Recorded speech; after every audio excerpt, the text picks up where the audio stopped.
Welcome to Defeat Your Cravings, hosted by Dr. Glenn Livingston, PhD. Glenn has held his doctorate in psychology for more than 30 years and is also a former multi-million-dollar consultant to the big food industry and uses his experience to help you defeat your cravings. This show will help you to focus on dramatically reducing cravings and leave the diet mentality behind, so you can more easily and effortlessly achieve your health, fitness, and body composition goals. Please remember, no doctor-patient relationship is created via this show, and you are responsible for confirming any changes to your diet, health, or psychological routines with an appropriately licensed professional before implementing them. Now, before we get started, if you haven't yet downloaded the free smartphone app to access dozens of these recordings all in one place, as well as to avail yourself of a confidential community for support, motivation, and assistance, please visit the podcast link on defeatyourcravings.com as soon as possible. And now, here's your host, Dr. Glenn Livingston. Hey, it's the very good Dr. Glenn Livingston. I'm here with a kind-hearted woman named Noelle, who's agreed to share some of her experience and strength and hope and wisdom, as well as her trials and tribulations, the stumbles and falls, so that you can learn what you can from all of the above. Right, Noelle? Right. Am I pronouncing your name correctly? Yes, you are. Okay. Could you just kind of give us the story? What was life like before, and then what happened? Sure. When I was around 18 years old, at that time, the legal drinking age was 18. So I had a friend who we would go out to the bars, and then after bar time was done, we would go to the grocery store and we would just go through the junk aisles and we'd buy ice cream and chips and garbage. And we would go back to one of our apartments and binge. And I had never actually done this growing up, but I started to associate that with fun. So you go out to the bars, you have fun. We were big dancers, so we would dance. And by the time the night would be done, we'd be hungry. So we'd go and have this massive pig up. So I think that's where binging started for me. Then as I moved on in life, I got married, had kids. I secretly did that to a small degree. Since I've been an adult, I've been very conscious about eating healthy. So what I would do is I would binge on really healthy foods. Like I would eat 2 pounds of blueberries or things that you wouldn't think would be a problem. But over the years, things kind of switched and some things happened in my life that were more challenging. And I started to go away from maybe the really healthy foods. Like for one summer, I binged on ice cream. I would go get Haagen-Dazs because, of course, it would be better than some of the other ones with all the garbage in it because it's, just milk and sugar. I would go and eat 2 pints of Haagen-Dazs and do that every night for a few months. And then I could gain 20 pounds. And then it was always around the weight gain, weight loss. I would knock it off when I would start to feel too heavy, and then I would really start into the deprivation cycle. And I found myself into that by the time, so I'm 59 now. And I'd say in the last 10 years, I've found myself in that binge deprivation cycle. So I would go through a big binge, and then the next day, I would definitely fast in the morning. And then I would say that, we're intermittent fasting. Isn't this nice? I'm doing this healthy thing for my body. This is all the rage. Everyone's doing it.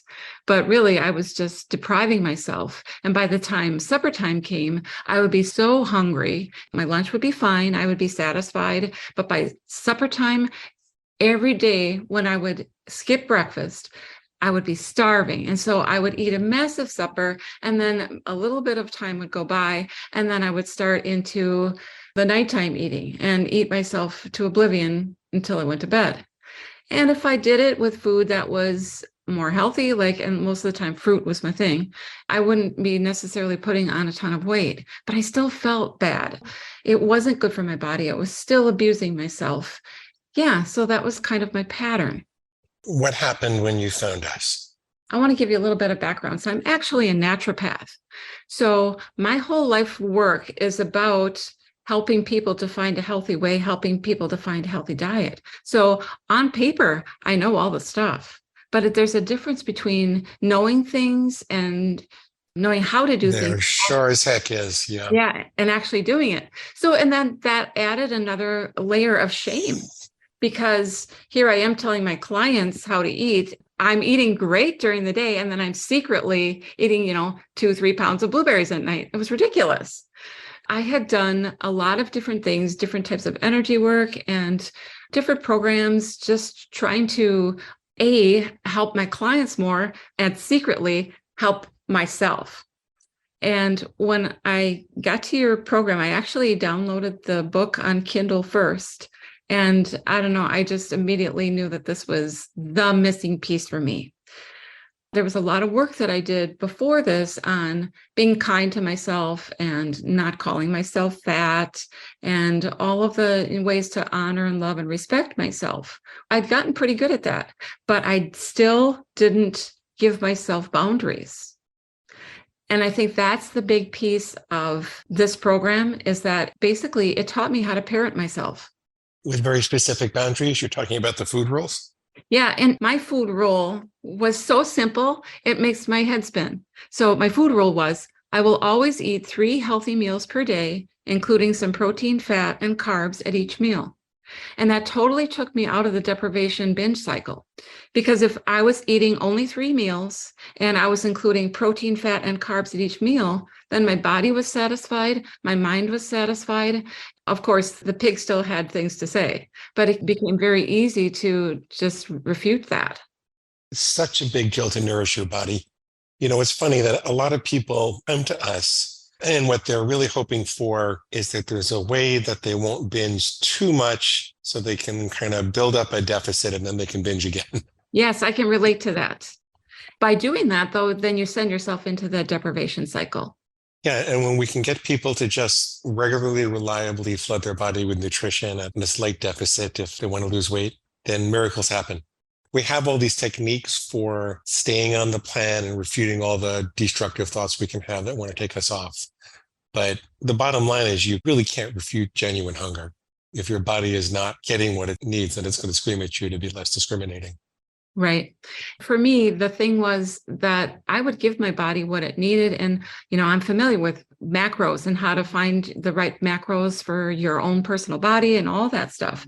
But there was an element of that I wanted to have fun. The bottom line for me was that it was about fun. So my whole life is steeped in the head stuff about how to do this. And I've worked the mind stuff. But then where's the part where you have fun? And that was my biggest refutation. So the biggest thing the pig would say to me is, it's too boring to eat that healthy food all the time. You need more fun. And so that would be the thing. I started with my girlfriend when I was 18. We did that for fun. How did you refute that? How did you overcome that?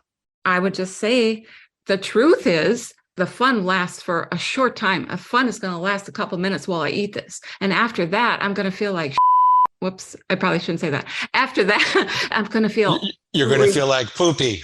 Yes, I'm going to feel like poopy. 2, 3, 4 days sometimes, depending on what I ate, that I could be suffering. I could be joint pain. Basically, my body has certain foods where it really does well with, and other ones, those are the fun ones, the ones that my body doesn't like, the ice cream and any type of packaged foods my body hates. You convince yourself that binging wasn't fun.